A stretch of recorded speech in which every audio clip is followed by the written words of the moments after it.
Drug cartels are targeting homes here in the state of Texas as they get desperate after Donald Trump's major crackdown on the southern border. Also, Operation Lone Star is shifting priorities, and a new poll on whether Americans want amnesty or not for illegal immigrants. Let's check it out. Anything of value was gone. Everything was rifled through. The whole house was flipped upside down. Now to the southern border, where residents are reporting multiple home break-ins, where law enforcement says cartels under pressure from the immigration crackdown are now burglarizing American homes for money and valuables. News Nation's Allie Bradley is live for us in Del Rio, Texas. And Allie, you just walked through a home that was hit by one of these cartel burglaries. Yeah, Nicole. So we know that it's no secret the cartel is not making its billions moving people into the country illegally anymore, because we're not seeing that anymore. And so people down here believe that the cartel is resorting to old tactics to make up for that loss. There's several homes down here along the Rio Grande have been broken into. The most recent one, yeah, you can still see where the safe was actually quite literally flipped down his driveway. Check out these gashes in his driveway here. That leads all the way to the river. That's Mexico right there. And Frank Rivas isn't that concerned about the valuables as much as he is about his safety. Take a look. The glass here, this is just a fraction of, small, tiny fraction of what there was before. Burglarized in broad daylight. Don't worry about picking them up. I have vacuumed. Glass shards still embedded in the carpet. We come in and we take our shoes off. So now I walk in the house with my shoes. The remnants of a terrifying break-in at Frank Rivas's waterfront home. Anything of value was gone. Everything was rifled through. The whole house was flipped upside down. They had gone through every room, pulled out every drawer, and emptied every drawer, and basically made their way to my stand-up safe, which is a substantial safe which contained quite a bit of value in it. Everything that's important to me and anything valuable, jewelry, diamonds, cash, weapons, collections from a long time ago, collector's items, many things of value, everything that's important to me in my life. Several Mexican nationals crossed the Rio Grande and stormed Rivas's property, according to officials, making off with more than $60,000 in guns, jewelry, and other personal belongings. Wow. A massive safe dragged across the border and dumped in the water when it got too heavy to haul. When the sheriff came, I told him I'm going over there in my boat to go get it, and he would not allow me, but eventually he got in the boat with me and went downriver with me. As we approached the safe, we observed two individuals who were hiding, watching over it.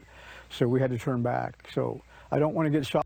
Scary stuff. That is absolutely terrifying stuff right there.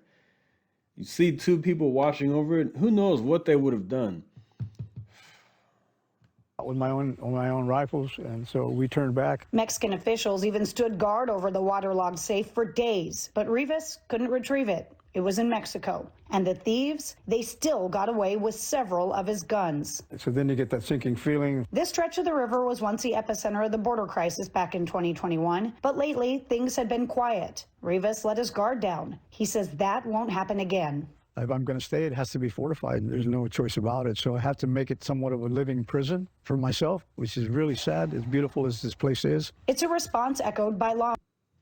Yeah, I mean, that place was a hotbed for illegal border crossings under Joe Biden. And then the border got secured and the crossings essentially dropped down to nothing. So he let his guard down. But I think that's just a natural reaction that a lot of people would have. And unfortunately, somebody made their way through to his home. And now he has to find ways to fortify, which is sad because your home should be your sanctuary. And you shouldn't have to feel like you need to do that. But you're right there along the southern border, and you have those cartels operating, and they're getting desperate. So I'd like to see what he's going to do next, what he's going to do to protect his home from these individuals, these scumbags, these monsters, I should say. Law enforcement, who believe desperate cartels are falling back on burglaries now that human smuggling has become riskier and less profitable.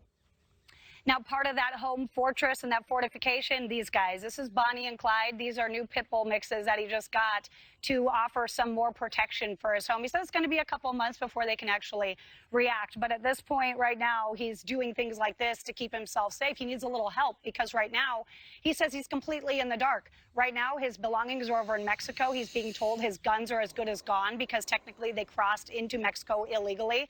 And what's more here is his wife's documents. She's from Vietnam, and he's trying to get her here legally.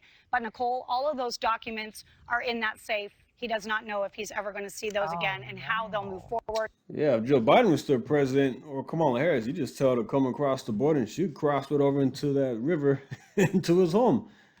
But, you know, he wants to do things the right way for his wife. So he needs a little help there. Yeah. Yeah. All right. So, Allie, as you hold little Bonnie and Clyde there, have you spoken to any other residents about these burglaries? Yeah, I know a few people that live down in this area, and they're concerned, right? This kind of was the epicenter back in 2021. We saw a lot of people in Del Rio Cross, but it's been very quiet. They say that they kind of put their guard down, kind of like what Frank Rivas did as well. But now they are on more high alert. Border Patrol is more active down here. They are checking in with neighbors. Neighbors tell me they feel safe because they do have that law enforcement presence down here, but they are very concerned, and they are doing things like buying guns to arm themselves, whether that's a less lethal or whether that is a firearm so they can protect their home. They're doing as much as they can right now because they don't know what the cartel's going to do. Nicole. Thank you for watching. Exactly. You don't know what they're going to do.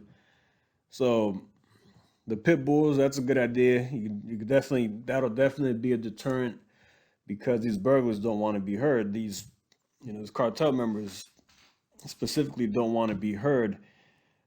You know, they don't want to be, they don't want to be alerted, and they don't want the owner to be alerted and draw attention to them. So the pit bulls are good, and then I'm sure he will buy some more weapons like these other neighbors are doing, buying guns. Maybe they get some alarm systems if they don't have any.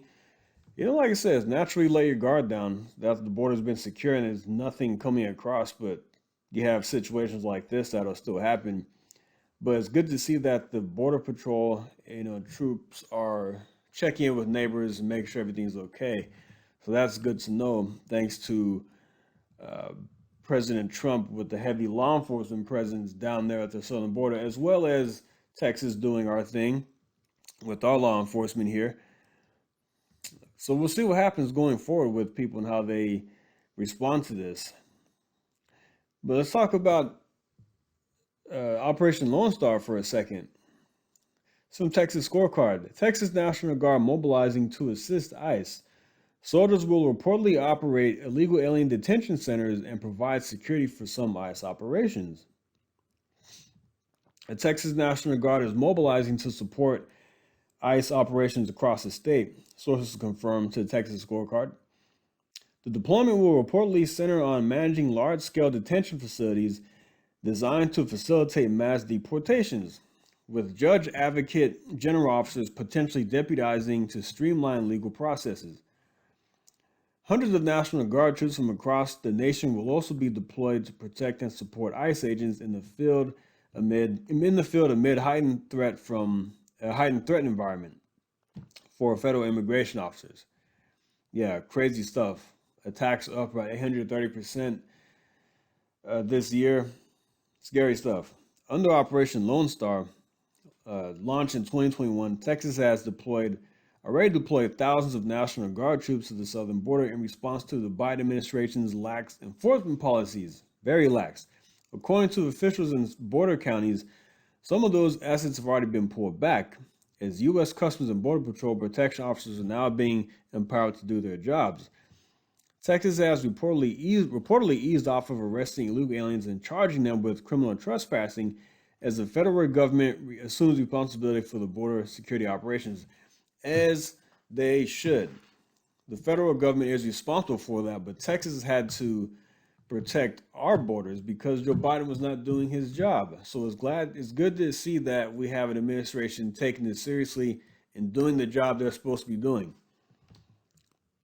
Operation Lone Star is expected to be refocused from securing the southern border to assisting with mass deportations. Texas National Guard troops were previously activated in June to maintain order during statewide protests against federal immigration enforcement efforts. Abbott's office has emphasized collaboration with federal partners, including a February agreement for allowing Guard members to make arrests under CBP's supervision. Texas scorecard reached out to the governor's office, Texas Military Department, and Texas DPS for comment about reported changes, but did not receive a response before publication. Well, I knew that the responsibilities would shift once Trump got back in office, that Texas would pull back quite a bit from securing the border and maybe refocusing those priorities elsewhere, because I knew that Trump was going to come in and lock things down. All right, so let's move on to this final part of the video. Exclusive poll. Americans firmly oppose amnesty for illegal aliens, back Trump's deportation agenda. A poll from Tea Party Patriots Action reveals huge opposition to amnesty for illegal aliens, while most Americans continue to back President Trump's deportation agenda. The poll commission from McLaughlin and Associates, exclusively shared with Breitbart News, finds that about 77% of likely American voters believe it is neither fair nor right for the federal government to give amnesty to a particular subset of illegal aliens, including 55% who say they strongly believe amnesty is unfair. Meanwhile, less than 13% of likely voters disagreed that amnesty is unfair, and about 11% said they were unsure. A near consensus of Republicans, 86%, agreed that amnesty for illegal aliens is unfair to legal immigrants, as well as 71% of swing voters and 71% of Democrats. Amnesty for illegal aliens is unfair, unsafe, deeply unpopular, and wrong. Tea Party Patriots Action Honorary Chairman Jenny Beth Martin said in a statement to Breitbart News. Similarly, the poll finds continuing support for Trump's deportation agenda that subjects all illegal aliens to deportation, not just those who have been convicted or accused of crimes. About 56% of likely voters agreed that everyone who has entered the country illegally, regardless of what additional crimes they may or may not have committed while in America and regardless of their employment status, should be deported, while just 34% disagreed. Like with amnesty, a clear near consensus of Republicans, 79% support deporting all illegal aliens from the United States, as well as a majority, 52% of swing voters. Only 33% of Democrats support deporting illegal aliens who are not convicted or accused of crimes.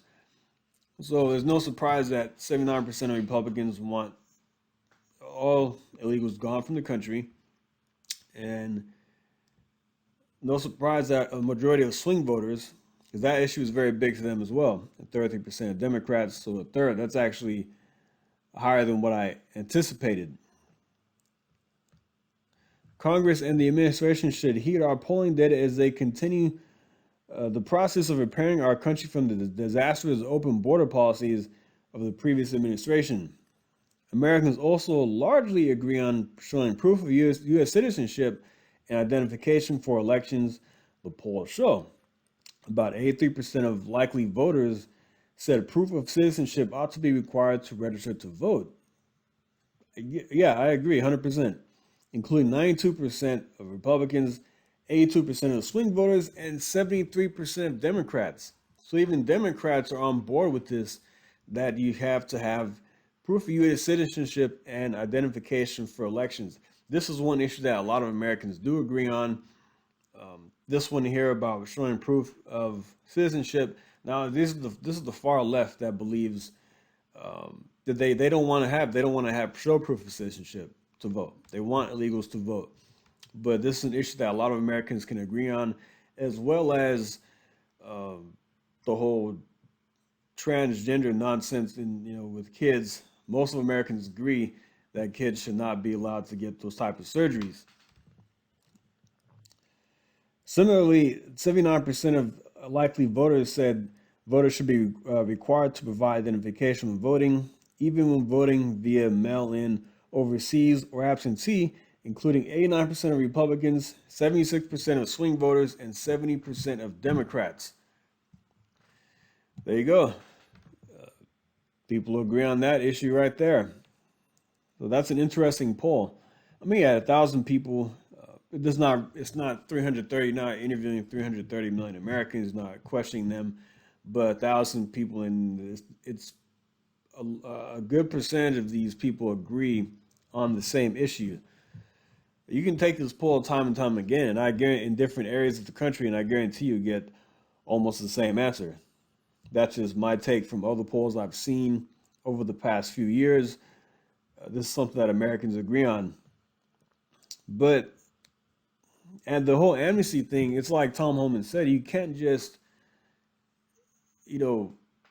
deport one group and then another group is okay. And then he's like, okay, so now you have to commit murder to be deported. That's the criteria now to be deported. That's what a lot of these Democrat politicians seem to believe. They have to just commit a crime in order to get deported. Otherwise, you're able to stay. But that's not how the laws work. So, yeah, this is going based off what the laws say. And I will leave that right there. Real quick, Officer Tatum did raise the question of what should be done about people here in the country illegally for years and years. Because you're not going to be able to deport every single person. And I knew that. You're not going to be able to deport 20 or 30 million people, whatever the number is. That's not going to happen. So, of course, get the people out that came under Biden, the hardened criminals. But then you go back before that.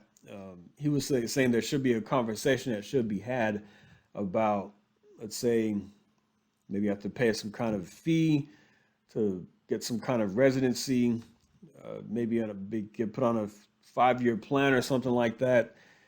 If you bring value to the country, he said that's a conversation that should be had. And that's interesting. I mean, because you're not going to get everybody out of the country. So yeah, I'll leave that right there. Like and subscribe, and I'll see you next time. Thank you. Take care.